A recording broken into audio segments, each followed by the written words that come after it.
Hello, everybody. My name is Gerone Wright, and once again, you're here with me on my Geronification channel here on YouTube.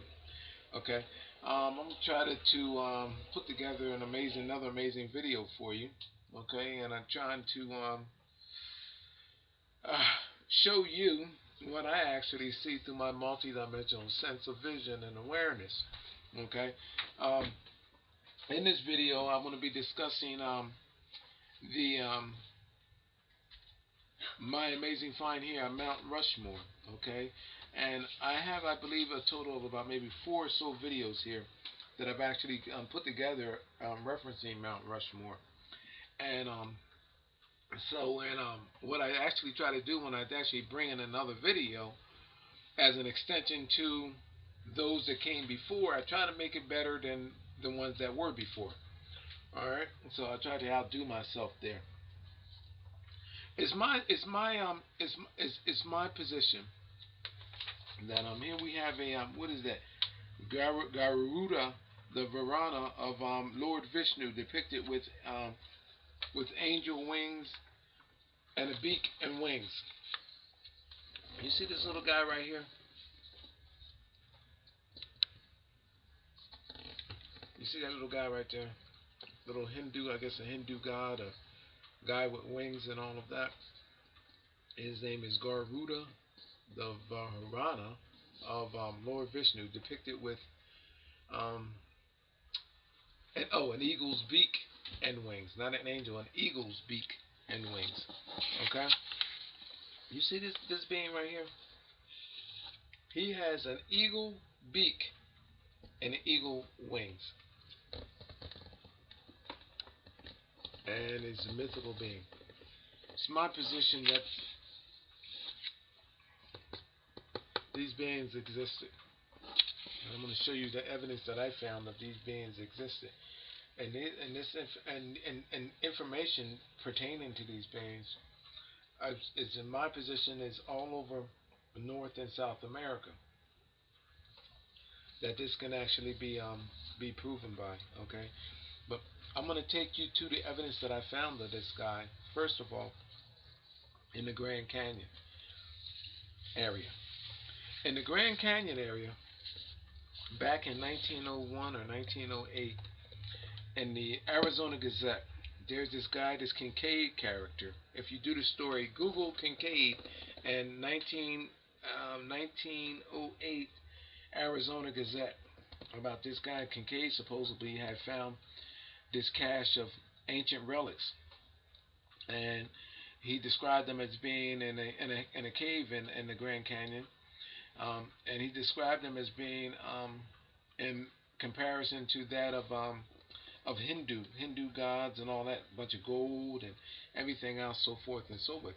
The story ran for I think 1 or 2 weeks, and then it just vanished. Supposedly, the Smithsonian Institute hired explorers to do an expedition on the site, and that's when everything went hush hush. But the Arizona Gazette in 1901 actually did 2 stories with regards to what was actually supposed to be found there. Now, since then, I've actually found evidence that these Hindu gods actually do exist in that location. One, I found flying beings in the front of the Grand Canyon area. I don't have that up actually. The angel-like beings that hold on. The angel-like beings that are associated with cherubs, God's messengers. I have a video here on that. Okay, so I've actually found. I wonder if actually I can find that real quick for you, and see if I can actually find that. But I'm going to tell you that these guys actually do exist, and I'm gonna show you something there, because I have several. Let me see if I can find that real quick about those cherubs, and I'm gonna show you about the several flying beings that I've actually found on location, depictions of these beings. And this is going to get real good, people, so hang in there with me. Where Where's that other Grand Canyon depiction? That Grand Canyon. Oh, here you go, right here. I got one right here. Thank goodness.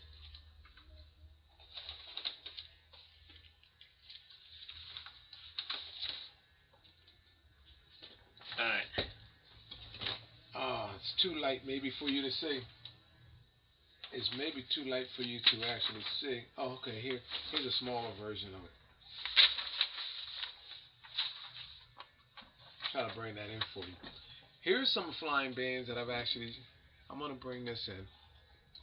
And this is an image. I have a video here on this too, by the way, people. But here,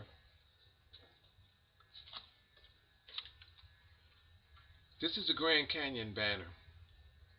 If you Google photo of Grand Canyon banner, there's two cherubs here. And they have their wings on their back and all. There's the head of one.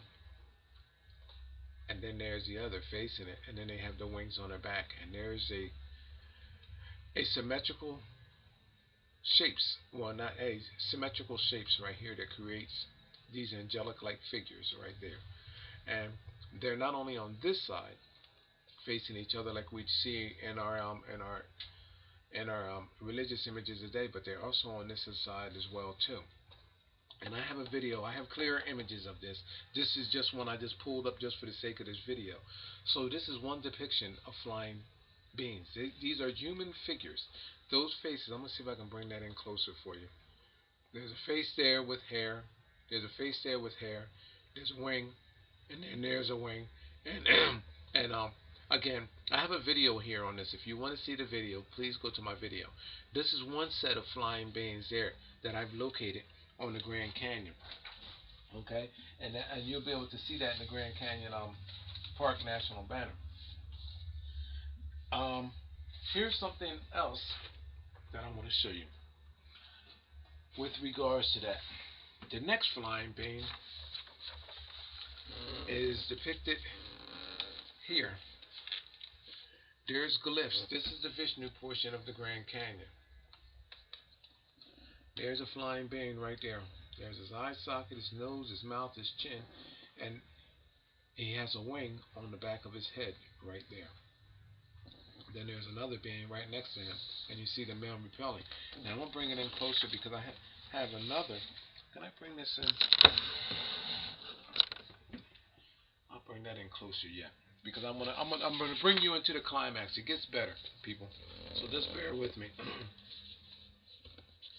There's the head of a man there with a wing on his head, and this is a glyph, just like in our Egyptian glyphs, but except this is at the Grand Canyon, in a place that's supposed to be 1.7 million years old, that was supposedly carved by a higher level of the Colorado River, which is here, where you see this man repelling that. Now I'm going to bring in a clearer image of that, which is right here. It's black and white, and you can actually see the man's face right there. Now, what you can pretty much do is I have this image on my Facebook page, and it's a whole lot clearer. But there's the man's face. There's his lip. There's his chin. There's his eye socket. There's his forehead, and he has that snaky over or bone sticking out of his forehead, curved over right there. And his wing on his head, people, is factored into his face skull structure. Look at that. And then on his forehead, the wing continues out on top. And then there's also another flying being next to it. And there's a complete readable glyph along that Vishnu portion of the Grand Canyon right there. Okay? What's good about this is that not only is this an archive image that is showing this image, but if you go into other images, archive images of this same location, you will see that there are readable glyphs on the sides of the rocks of the Grand Canyon, on the mountainsides of the Grand Canyon. Alright? Now, which takes me to my next thing, because what I'm leading up to is that these creatures existed, and so therefore their myths are true. Okay? Now, let's go to Mount Rushmore. I'm going to show you because in my all of my videos with regards to this, I keep referencing this as a flying being on the corner here by George Washington's head. There's George Washington's head, and as this, I always refer to this as a flying being. I started out on my alien UFOs channels, and I actually drew that with a wing on the back, this being with a wing, because this is what I see this guy as.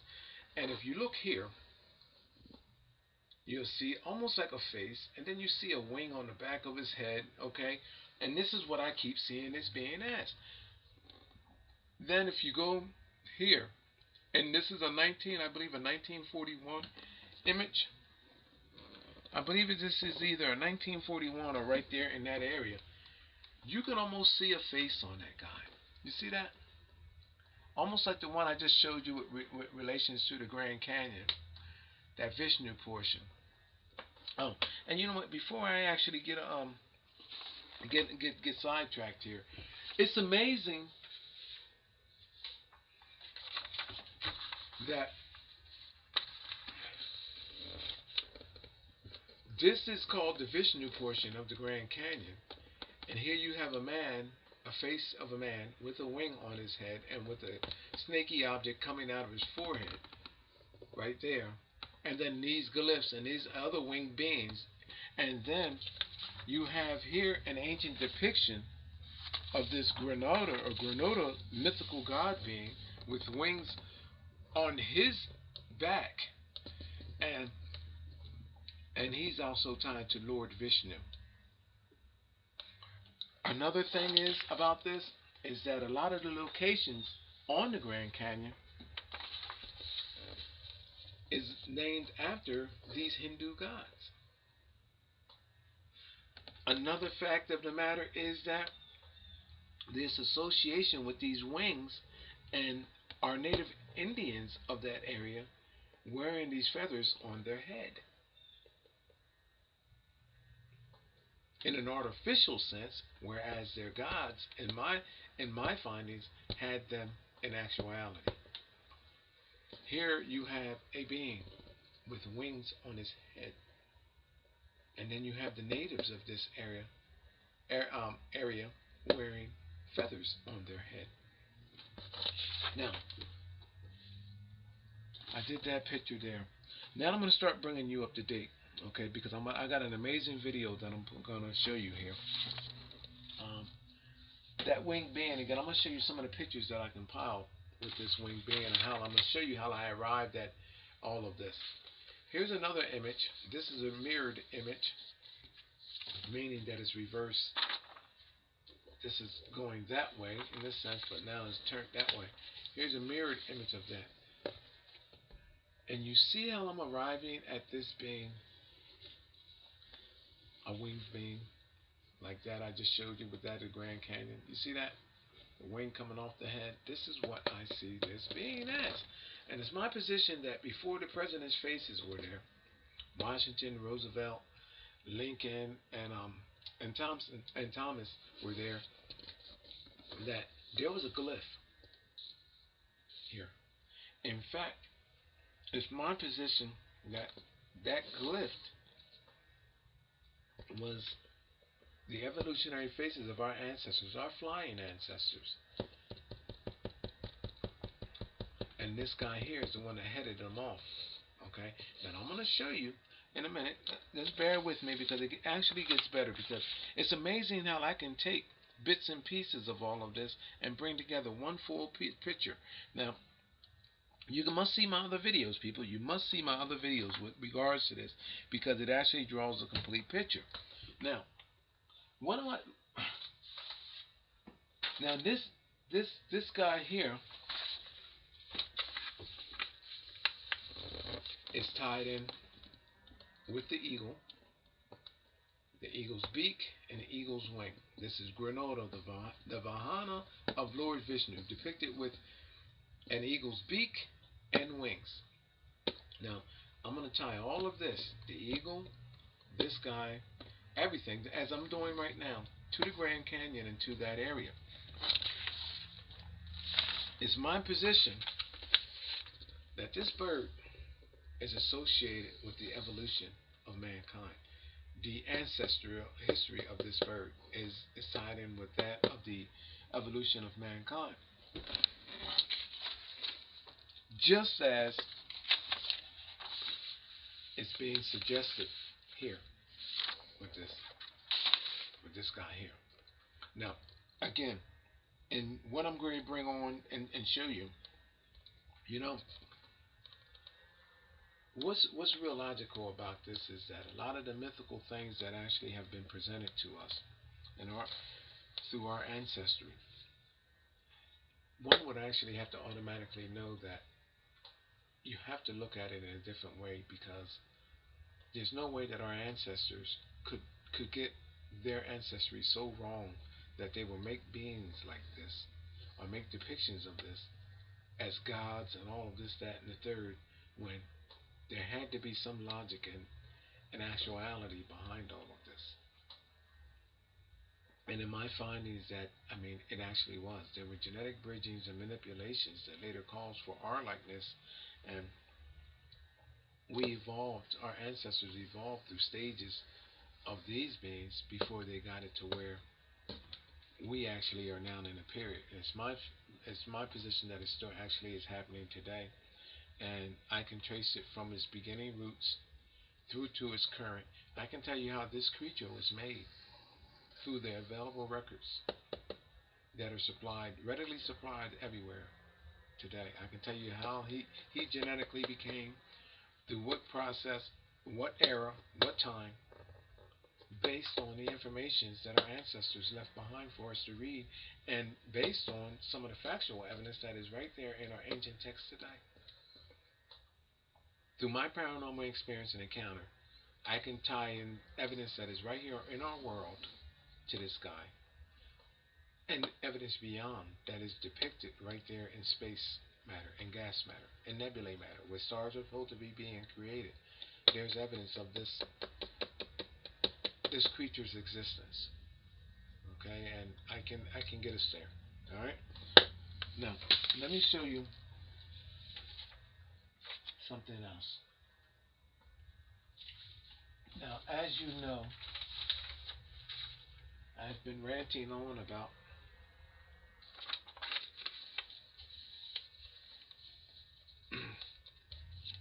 what's been happening here at Mount Rushmore prior to the presidential heads.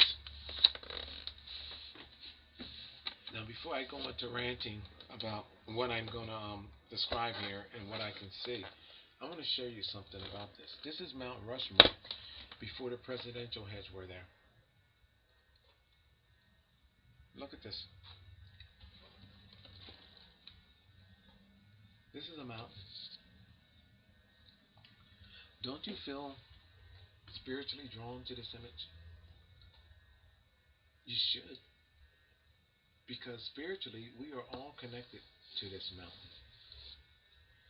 And we're spiritually drawn to it because this is our ancestry. It's like looking at a picture of your grandfather on the wall, or looking at a picture of your great grandmother on the wall, or looking at a picture of all your ancestors together on a wall. Now, when I look at this picture, I'm going to show you some of the things that I see. I showed you in my last video that there's a dinosaur head over to that side over there. But what I see through my multidimensional sense of awareness, I see the body of a dragon-like creature laid out across the mountain, and its head wrapped around and come around and spins around and comes right there. Now, how can I bring that dragon's head to you in a neck, outstretched neck? If I'm stating that this is the neck of the dragon, it gets better. So you should stay glued to this, people. See these little ruffles right here. This my position that the dragon's head is upside down, and these little points right there. There's his mouth. Okay, I'm gonna spin it around since it's wanting to do that anyway. It's like it went by itself. It's my position that if you spin this around slowly, see the dragon's head come into play?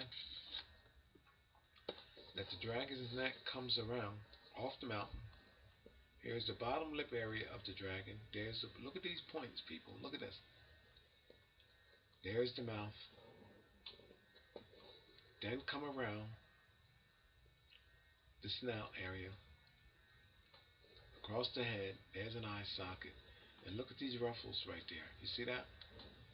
And come around, the neck comes back around. Now you ain't going to believe what I'm going to do next. You see the open mouth of the dragon right there, right? Now remind you that the dragon represents the serpent. Now I highlighted this for you so you can actually see, but I didn't deviate from none of the lines. All of the lines are right there. This is a dragon's head, which represents the serpent, the snake. Now, keep in mind, because people, I'm going to do something very extraordinary before your eyes, because this can be debated. The dragon's head there. There's the dragon's head. The dragon is being shown slain. Remember all of those images? I don't have none up here for the sake of this video. Remember all of those images of King Arthur and King George, and you see a lot of kings from the Renaissance era slaying dragons, and you see eagles today, the same exact sense, where you see eagles clutching the snake, and a lot of images. Do I have one here? I may actually have one here. But you see a lot of images of them slaying the dragon and the dragon being slain. Well, this dragon head is also being slain, shown being slain. I'm going to show you an image here. I'm going to leave this up because I want you to look at that dragon's head for a minute. Because this is in the side of Mount Rushmore before this image could be seen in archived images, and prior to those that to those presidential heads coming. I want to show you something right quick. I'm going to bring to you fresh to mind what I'm talking about. Oh, here you go. Here's a cartoon like one right there. And let me see if I can bring up another.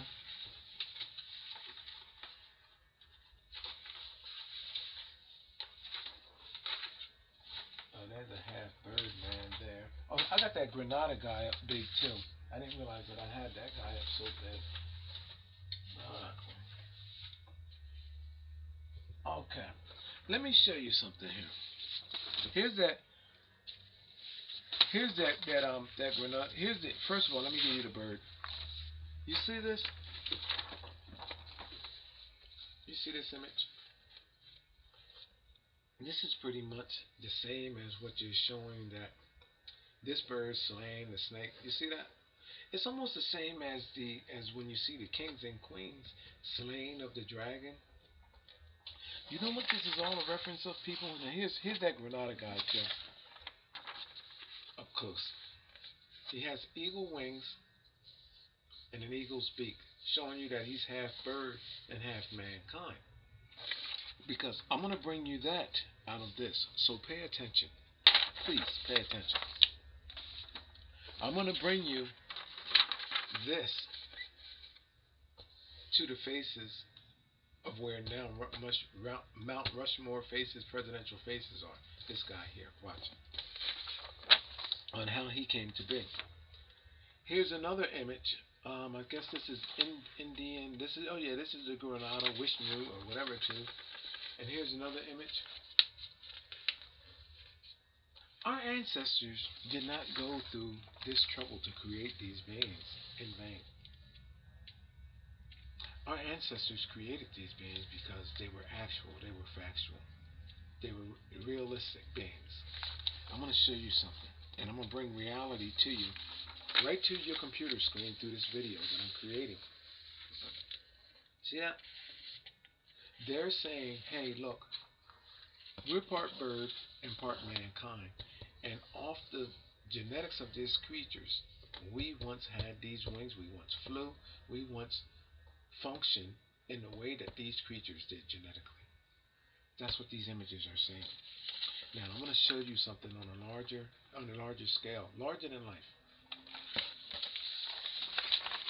and which is all self-verifying. That's what I love about my videos and me creating them, because they're all self-verifying. Okay, we're at the dinosaur's head. You can see this. You can see the head of the dinosaur. See that? Look. Look at the spikes and all of that there. Look at this creature's face. Look, there's his eye socket there. Look, coming around the skull of his head. Look at the defining features there of this creature. Look, see that? Do I have an image of a dinosaur up? I wonder if I have one, or are they closed in on file? I probably don't have one, but you know what a dinosaur looks like, right, people? I'm sure you do. But you know how the scaliness in its neck is there? You see that?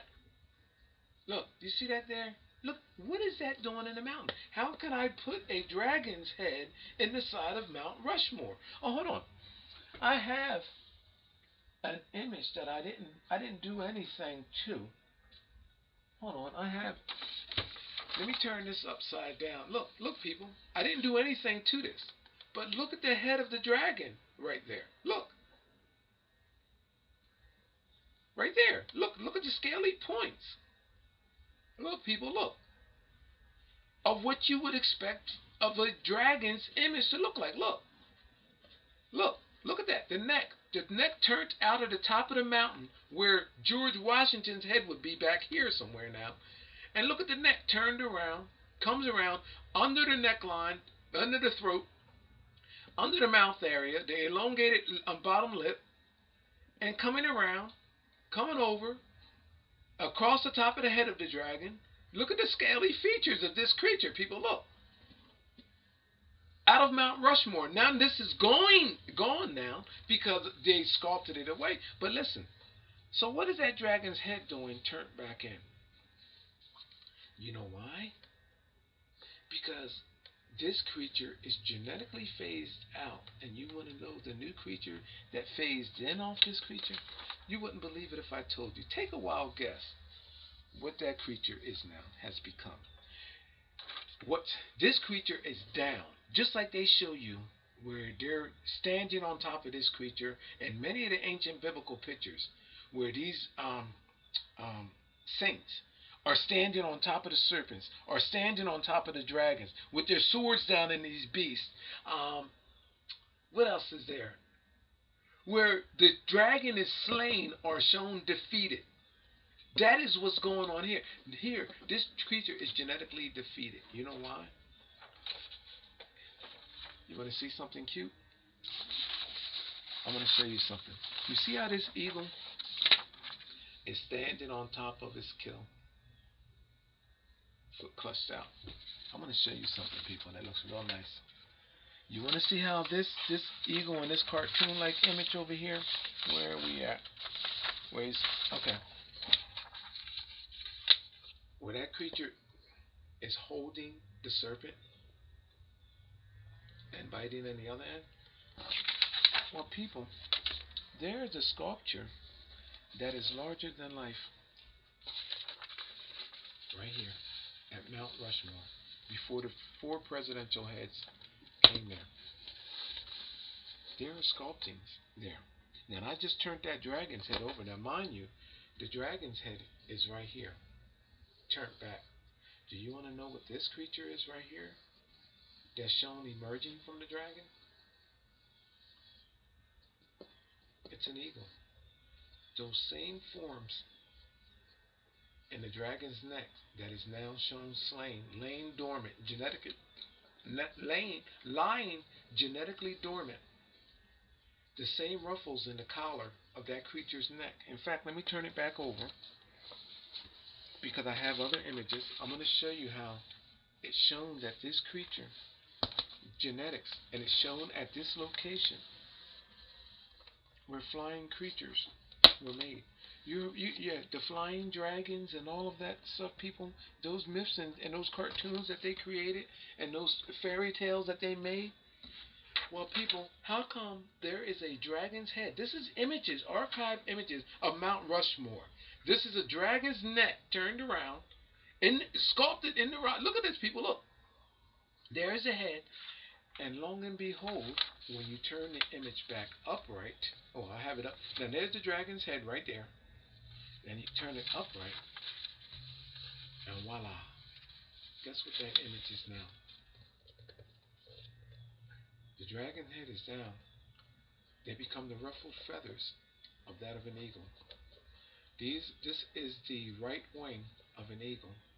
Here's the collarbone of that eagle. I'm going to point out. I'm going to show you what we're going over here, so you can see with me what I see. Where's my eagle at? I have the eagle drawn out, but I'm going to show you before my highlights. Let me get this guy over here, like so. And I'm going to go up in the middle with that. You see this right here, people?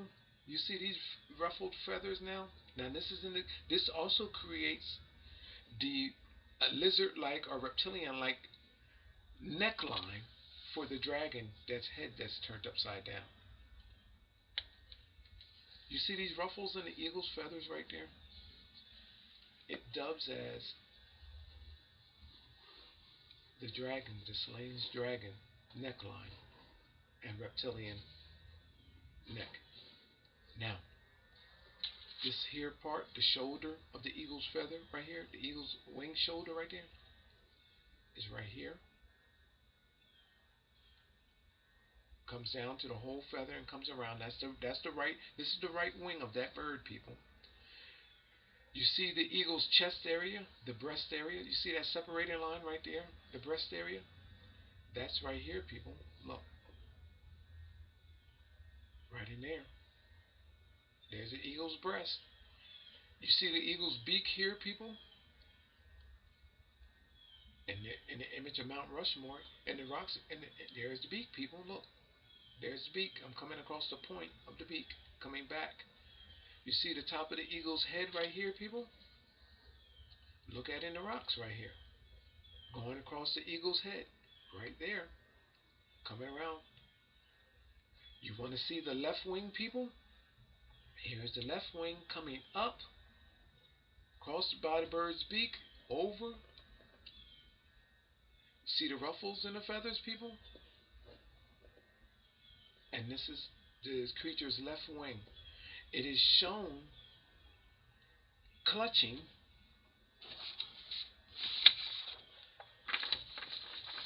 or evolving or emerging from the creature that it was genetically bonded with.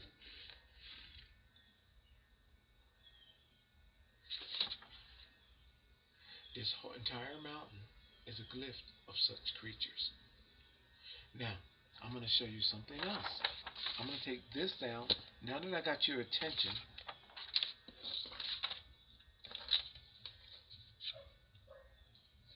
let me show you what I can see.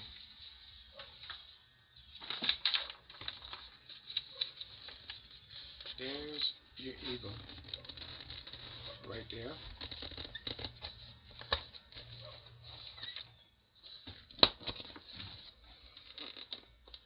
There's the wing that I told you about, and I highlighted the feathers. Just like this guy, people. Look. Look. Why am I identifying this creature right here as an eagle? And every defining feature that this bird has in feathering is identically matched to what's being depicted here.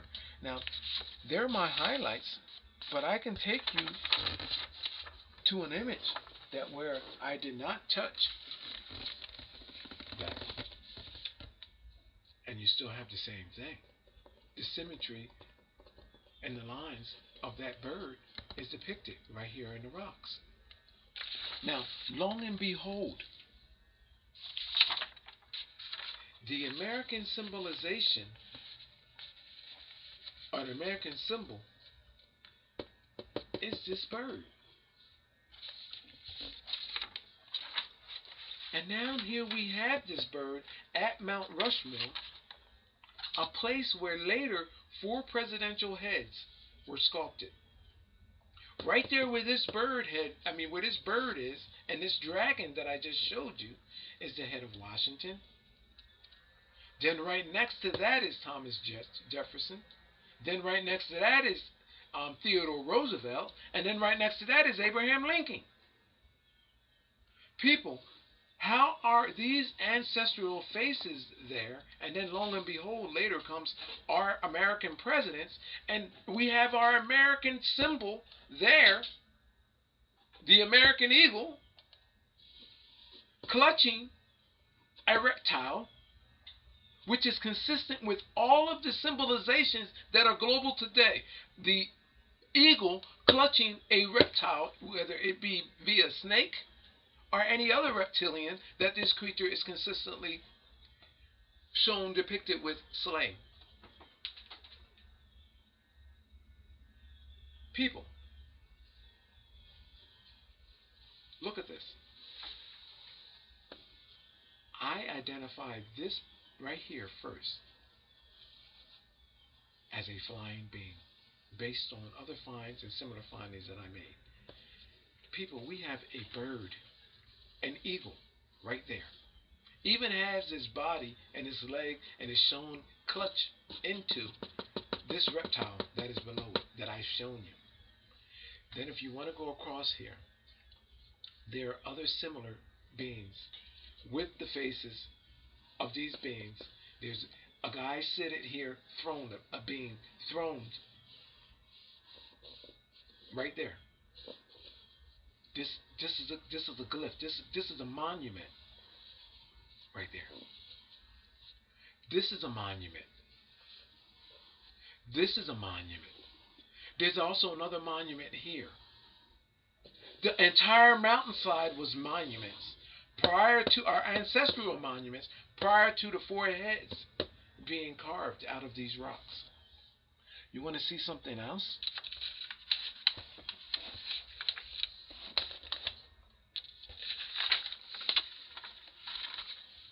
Why is there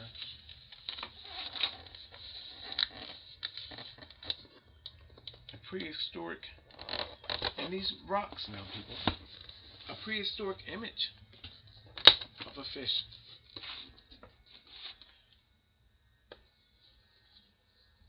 Right there. Again, notice how the discolorations of the rock. Notice that it creates a specific creature. Let me show you that where my highlights are not on this creature. I'm going to show you. Turned up. Look at this creature, people. Consistent with the face of our prehistoric fish-like creatures. Almost like a striper fish. Check this out. Now, I highlighted these. I just highlighted that. Enhanced. No coloring. All I did was just highlight the line. Now, here's one that I didn't do anything to at all. Now that I highlighted it to you. Look. I didn't do anything to this at all. Look. There's the eye. Look at the jaw mechanism. Look, almost look like a mechanical jaw of this creature. Look. I'm at the bottom lip. Going inside of the mouth. Look at the facial lines of this beast. Look. Even the discolorations in the rock. This creature, look at this. I'm going over the top head. Snout. Look. Even has points there. I'm going over the points. And like I said, like a striper fish. Look at this. Next to this creature, and then the other creatures, and finally over here, if you see my other video, there's dinosaurs there. I've identified this creature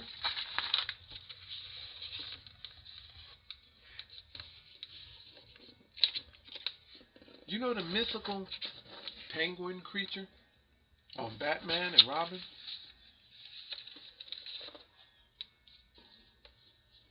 Here's the breast of this bird right here. There's a beak. This is the right eye, and this will be the wing, the feather, the wing coming out. And guess what? Long and behold that it has right next to it. There's a face of a witch-like woman. I call the mother of creation. Here's her head. There's her right eye. There's her nose. There's her mouth. And there's her chin. Look at this. A glyph across the top of the mountain. And what's amazing about this is that we have TV series and cartoon shows that actually almost seemingly touch across the surface of what is actually here.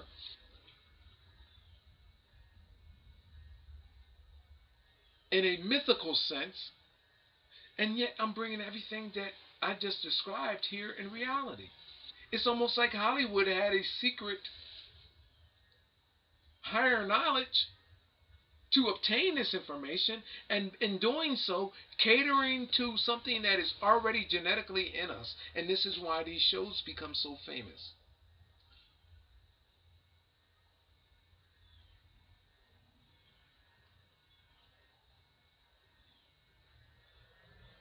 I could almost draw you a bat cave down here and show you the Batmobile coming out. I'm making light and I'm being a comedian here with this, but people, this is what I'm telling you, that look, the penguin, the bird, look at these creatures, and there's faces. People, look, look at the nose, look at the eyes. There's a glyph across the top of the mountain. The American eagle, the symbolization of America. This bird is shown standing right here. Oh, I didn't show you one other thing about this bird. Where's my highlight of that at? Because there's other things that are there. I'm going to show you something else that's in that what you call him's head.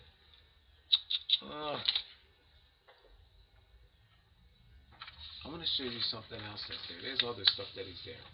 I'm going to show you something. You remember the head of that? Oh gosh, let me see. Because I drawn in the eyes and stuff in it now. Remember I showed you the eyes of, the head of that, where you at? That dragon-like creature. Okay, here it is, here. Is that it? Yeah, there you go, right there. See the head of that dragon turned in on itself right there? See the head of that dragon? And we all know what the scaly neck. You know the neck of it is almost like a telescoping neck. You see that? That's where you get these ruffle lines from right here. That telescoping neck, which actually dubs as the eagle's ruffles and his feathers and his wings. You see that? That telescoping neck of that creature. You see that? And then finally his head is here. There's no denying that. Here, let me give it to you again in an unedited version. Well, you get the picture. All you have to do is Google before the heads of Mount Rushmore, before there was presidential heads at Mount Rushmore, and this image will come up, and you can do what I'm doing here. You can turn this over, and you will see the telescoping neck of this creature, this dragon-like creature, which, if you turn it around, dubs as the wings of the feathered wings and the separating wing feathers of that eagle wing. And okay, now this is what else I can see. The multi-dimensional faces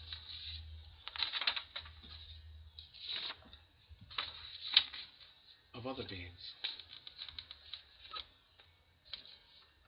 1, 2, and 3.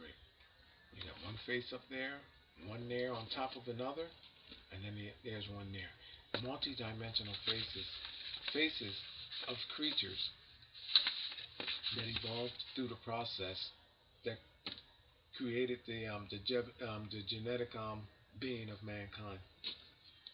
Evolutionary faces I can see in the rock. Alongside of that other face that I just shown you. Alongside, well, within this face, I see the other faces. And the reason why I can't draw them all in, you see what I'm talking about there? The reason why I can't draw them in with this is because if I were to try to include those multi-dimensional faces in there, which are here, there's one here, mouth, nose, and eye, and where the chin begins for this guy, it's the forehead of the one that is down here. It's two heads on top of each other. Multi-dimensional faces, people. And then on the back, there's another. And this is how it shows those faces, multidimensional evolutionary faces that emerged from this guy in the process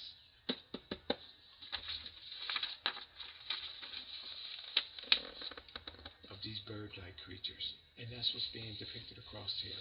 Bird-like creatures. We had flying dragons. This eagle is connected here to the dragon. We had flying dragons, showing you that the bird, this eagle, and this dragon is one. You have the fish over here. There's another winged being right here, shown seated in the throne right here. It's seated. That's what this is. There's the chest cavity area. There's the right shoulder area, left shoulder area, and it's seated. The leg area in here. This being is seated, throned. Then the fish next to it. We had flying fish. Then we have a penguin-like creature. Then we have another being showing you the existence of mankind faces along the faces with these creatures. Dinosaurs over here on the other end. Now, let's go here before I close this video out. How many minutes do I got? Seems like I'm losing minutes here. Okay, I'm in the 46 minutes. I'm going to end this video. I'm going to show you something. Look at the... Oh, I just dropped my pen.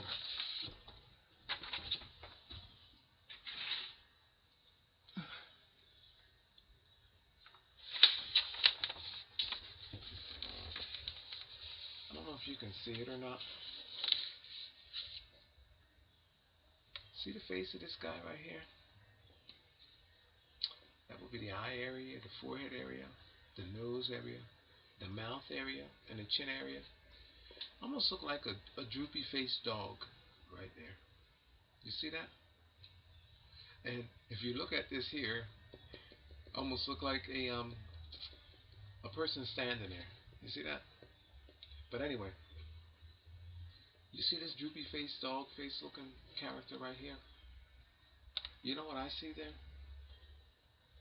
I see a head inside of a mouth of a serpent.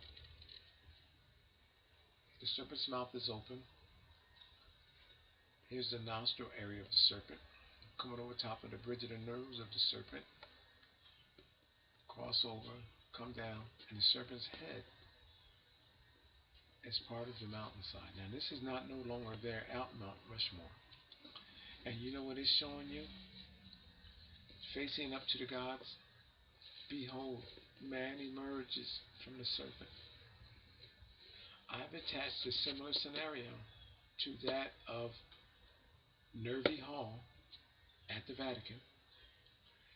Nervi Hall being named after the person that created the hall, and the same images is almost in that of the Finzini sculpture that is at the Nervi Hall.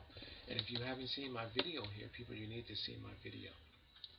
Now, the reason why this is all important of what I'm showing you is because before famous artists like Rembrandt, Michelangelo, Bernini, Dor, Da Vinci, and many other Renaissance artists, and those that were before, and then those that came after, like Picasso, Dali, and all of these famous artists that I have all found to be guilty of encrypting their artworks with encryption and encodings similar to these multidimensional images that are right here. There was this, and in me being able to read this, their artwork is child's play to me. So it's my position that they learned how to do and capitalize off the ideas that are here because they got their knowledge from their mentors, from their art schools, and from all of those entities that was in affiliation and association with ancient religion. Think about it. Our Renaissance art era was oversaw by the popes and kings and queens of our world, royalty. Those are the same entities that went out and commissioned globally explorations through the conquistadors, through the likes of explorers like Pierre Rice, Christopher Columbus, and many of others that we do not know nothing about, to go out and look for areas such as these and obtain the knowledge, document, get all of the hidden knowledge, all of the hidden information, and then destroy it. And no, let's not forget the gold and the riches. Oh, and their other orders were to cross-contaminate, genetically contaminate everyone, genetically bridge yourself with them, genetically destroy that population. And this was all under the orders and under the guise of religion, ancient religion, and kingship and queenship. All of this information gathered and taken.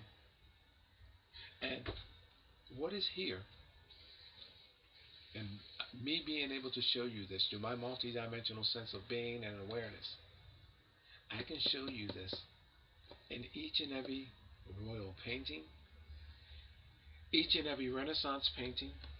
I don't care who the artist is, from the most famous to the least famous.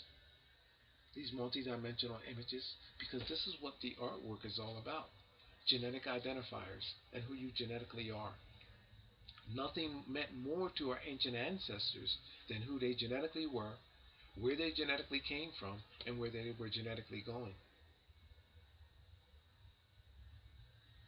Everything in our world today, referencing who we genetically are, where we genetically came from, not just in our world, but beyond our world, I hold the keys to. I have no end.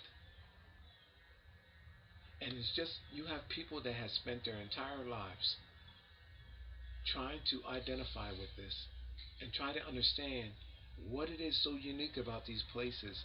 What is so spiritually unique? What is the symbolization behind these places that you are so drawn and attached to these places? Well, people, here it is right here in your face. I'm showing you what it is. If you can't understand this, then you can't understand nothing at all. You have been blindsided. They have created these barriers to keep you from seeing this. They tell you that something is wrong with you when you see images in the clouds. They tell you that something is wrong with you mentally when you start experiencing different feelings about who you are and where you need to be and where you belong. These kind of barriers, they get you through a medical sense. Or you need to be on medication so you don't see these things. Or you done slipped and hit your head, making jokes of being able to see things in the clouds. Well, I started off seeing things in the clouds, and I'm glad that I did. Because now I can show you things not only in the clouds, here in our world, but in the clouds beyond our world, in nebulae matter in space, and all throughout space. I can show you images in the sun. I can show you images on the moon. I can show you passages through space based on me being able to identify these images. I can also show you these same images that I am seeing, that I am not supposed to be seeing, or not supposed to be there, theoretically, but yet just about every artist in our world today that is somebody, or was somebody, has the same images in their paintings in sequential order, identifying who we genetically are. Go figure it out. The entire Sistine Chapel that was first done by 3 other artists, and then Michelangelo came along, up in the ceiling.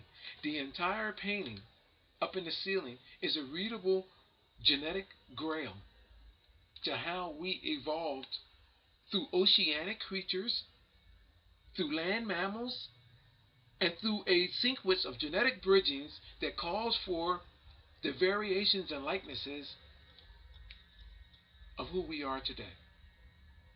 All throughout the Egyptian culture, all throughout the Japan culture, all throughout the Cambodian culture, All of these civilizations, ancient civilizations, have the same exact thing being said. I can do this globally, anywhere in our world. Just like you could, just before I started showing you, you couldn't see nothing. Nothing. Nada. You couldn't see these images at first. But look now that I've pointed it out. Now this is no, I didn't edit this. Now look at that. Now you said, you know what? I can see that dinosaur head laying there. And look, I can see the bird that he's talking about. Look, there's the eagle's head right there with the eagle's beak. Look, I see the winged being that he's saying now. Look, honey, this is actually a glyph. Now check this out, people. The further you go back in these archive images, these images appear. And it's the resolution that you be able to see this at. You know why? Because our ancestors that created this had a multi-dimensional sense of awareness and a multi-dimensional sense of vision. You know why? Because they had this sight from the creatures that they were genetically bridged over with. So when they made such sculptures, such creations, they were made through the eyes and through the hands of the creatures that almost like an alien that would have created them, because you know what? Back that far in our evolutionary chain, because we were them at one time, we had a different sense of sight, a sense of imagination, a sense of vision, and a sense of skill with our hands, of creativity that came out of our hands. To see these images, you have to back away from them. Some people have to stand far away back to see. Some people have to come close to see. It's the sights. They're multidimensional images. And I can practically see just about every last one of them. You know why?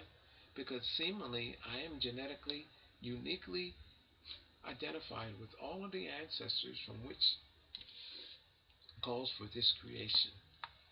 I've had a true paranormal experience and encounter that allows for me to show you these unique videos. This is I think my fourth or fifth amazing video with regards to Mount Rushmore. If you haven't seen my video on Needles, Black Hill, South Dakota, you got to see that, because there are evolutionary heads of our ancestors, beginning with the reptilian ape ancestor to our more associated ape ancestor, and then that ape ancestor has another ape ancestor of mankind in its forehead, and then the woman's likeness off to his cheek morphing it, and then finally it has a man's head. See that video, people. People, see all of my videos, especially these type. I have discovered places in our world that have not even been recognized yet, or have not even been touched, where I can do the same exact thing with. You know why? Because how we evolved onto this world and through this world is not through what the teachings as they are described.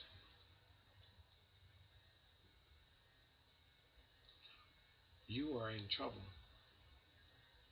because you have not been taught the right way on who you are, who you genetically are, where you genetically need to be, and where you genetically need to go.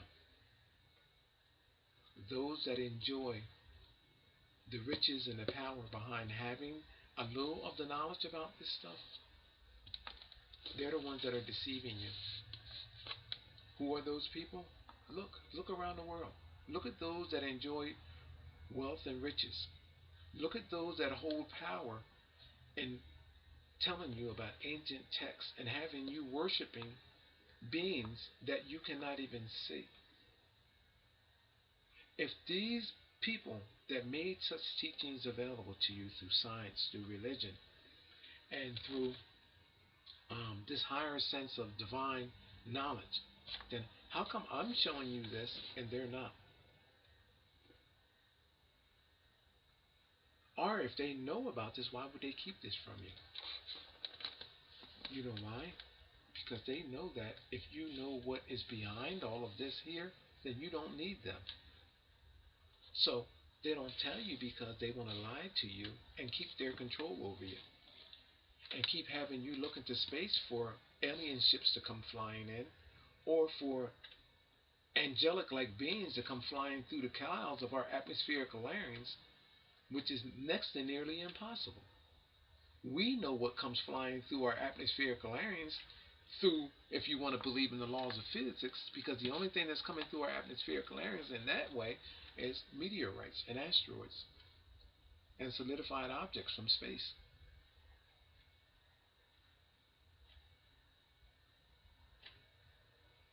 Is it possible? Yes. I say it is because I don't want to share that experience with you, but I'm going to actually go because my 60 minutes is up right now. I'm going to stop there. Okay? My name is Gerone Wright. You're watching my Geronification channel. We have the body of an eagle. Here's the leg of the eagle right here. Here's the eagle's, I think it's right leg, no, left leg, and there's his foot coming down, and it's at the dragon.